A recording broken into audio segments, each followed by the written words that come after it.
Hello, welcome to my channel. Well, I'm just going to start the channel off by speaking about something that I've always wanted to speak about. I feel like this is a topic that is so relevant at this moment in time, it's unbelievable. There's a lot of people who I feel could benefit from this video, this is why I'm doing it. I'm not an expert, please don't think I've got any qualifications in this. Doing this, I've found that there isn't much help out there, so I'd hope that this video brings to light that there's not much help out there, and hopefully brings a change to that. I don't think I'm going to have a massive impact on it, but hopefully it can start something up.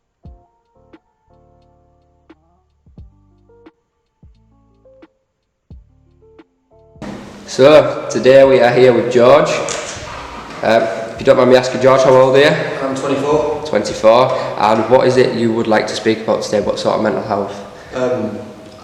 It was depression and anxiety that I've been through. Yeah. Or going through. Yes. Going through. Yeah, I think we were speaking about it earlier. It doesn't. Personally, I don't think it's something that can be fixed, but I think it's something that can be maintained. What do you think on that? Do you agree? I think it's something that's always going to be there in the background. Yeah. Personally, it's about finding the ways to cope with it and the mechanisms that you need to avoid slipping back into it. At least that's what I found anyway. Yeah, no, I agree completely.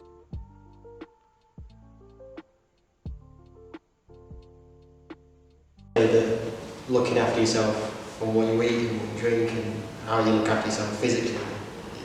I guess it sort of applies mentally as well. Yeah. If you don't keep on top of it, if you don't exercise your brain in every single way, I guess it can get on top of you. If you neglect it, it can get worse. I think more so, especially if you suffer from some sort of mental health issue. I think you've got to have every piece of the puzzle there for it to be working properly and for everything to feel right and not have more of an impact on your mental health. I agree with that. Yeah, definitely. I think that a lot of it comes with recognising that it exists. Yeah. Recognising if there's an issue there in the first place. It's alright denying it. It doesn't get rid of it. No, it doesn't. I tried that for a few years and it does not work. No. Correct. Yeah, I did exactly the same. I was exactly the same. Denied it. Yeah, but I think you've got to go through that sort of a process to realise you've got it, to be honest. I think it's just that process. So, when did you realise that you were suffering with depression and anxiety? How old was you? I think I knew there was something wrong early 20s. I say early 20s, I am early 20s. Yeah. You're not that old, George. It was just after my 21st yeah. I realised there was something deeply wrong. And it wasn't until I was probably just 23 that I realised what it was the problem. Yeah. Would you mind dipping into that, or do you not want to go into it? It's completely up to you, George, I know, because of the genetic background of my family, it's hereditary. So, I could have sort of seen it coming I'd heard about grandparent went through, their parent went through, dad was the same. It was him that told me about it, was talking through it. And it was fortunate that I had that, because it means I knew, even within my family, there's a lot of people that can't talk to family members about this kind of thing. Yeah. And I knew that I could talk about it, because I knew there was a background to it. Yeah. So once I recognised that was always going to be a factor,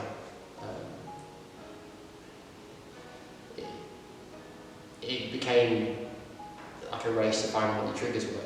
Yeah. To try and avoid slipping into it. And for me, I think it was loneliness more than anything else. When I was 17, I moved to Whitby. Yeah. I used to live in a small town called Redford, which is a fucking long way away. Like everything is from Whitby. Yeah, it is, yeah. New people, new life, so there's a bit of social anxiety about it, but that wasn't really my issue. I never really had a problem with that. But then it was a strange new town, a strange new people, and everything that came with it. And I never really settled.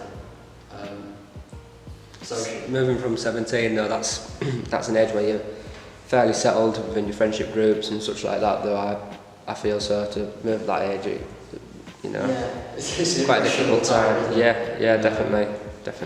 I put a lot of effort into recognising it and targeting. Started doing new things. I've bought knackered old German heaps of shit and I wanted. So having goals, you reckon, top tip from George, having a goal? Yeah. Suffering from depression and anxiety, get yourself set on a goal. Your mind can't wander, you can't feel down if you've got something. That's it. But that goal is, correct me if I'm wrong, has that goal got to be something you are genuinely interested in and have a passion for? It's got to be something you choose. Yeah. I took up snowboarding. I bought old cars. I went to car meets that were hundreds of miles away just because it was something to do. Not weather was nice. Yeah. So take off, go, don't plan kind of thing. Yeah. But that's me. I quite enjoy doing it. And then lockdown 2 came, and that's really when I started getting issues again.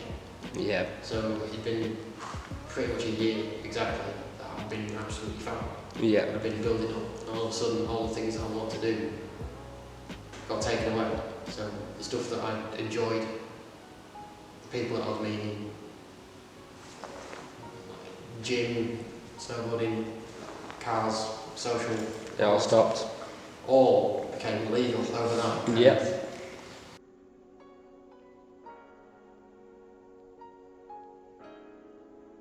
Okay, so my name's Sam, I'm 23 years old. I'm not too sure what I suffer with.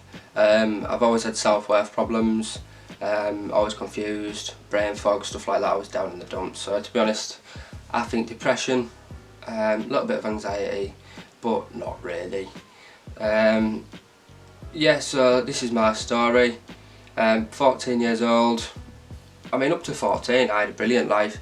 I was so happy, confident, a bit too cocky to be honest, but I think everyone is at that age, or I definitely was anyway.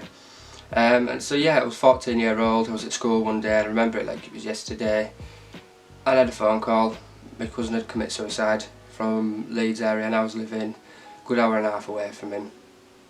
And yeah, I just burst into tears, and ever since that day, depression has really been there. At such a young age, losing someone who was 16 years old, only a couple of years older than me, it had a huge impact on my life from there on. I needed to deal with it somehow, and I knew I had to deal with it somehow. So I organised a charity bike ride between all of the people who were affected. So I got my dad together, my dad was up for it, both my brothers were up for it, my cousin was up for it. And yeah, we ended up doing the 3 Peaks, £1,000 for a charity campaign against living miserably, and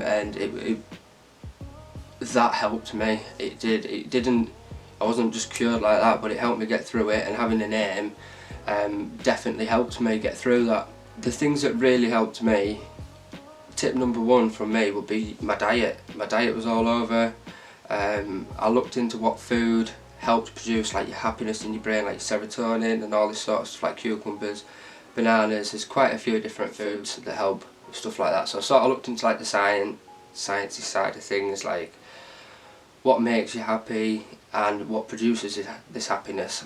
So if I was getting all of that, I knew that I must be happy from doing that. So yeah, I started eating the right foods. That's number 1. And then the thing that releases your happiness and you know your dopamines and such like that is working out. So I worked out, I started going to the gym, I started running, and just having them goals took my mind off depression. And then being busy, I didn't have the time to sit around and think about this sort of stuff, and then on top of that, having all this goodness released, it all had a positive impact. If anyone is suffering from mental health, I urge you, please get help. There's plenty of people out there who want to help. Someone like myself would feel extremely good from helping someone else. I'm going to put some links to charities that are out there. The charities are absolutely amazing. They're there for you 24/7. If you're in the child line, it doesn't leave any history on the mobile, so it's completely confidential. No one will know that you've used their phone for this phone call, stuff like that. I didn't even know things like that. There's the Samaritans out there, there's Campaign Against Living Miserably. Like I said, I'm going to leave all the links to them at the end, and hopefully leave a screenshot of, you know, a bit of the relevant information for each one of these charities. Alright, you've got this. Stay safe, people.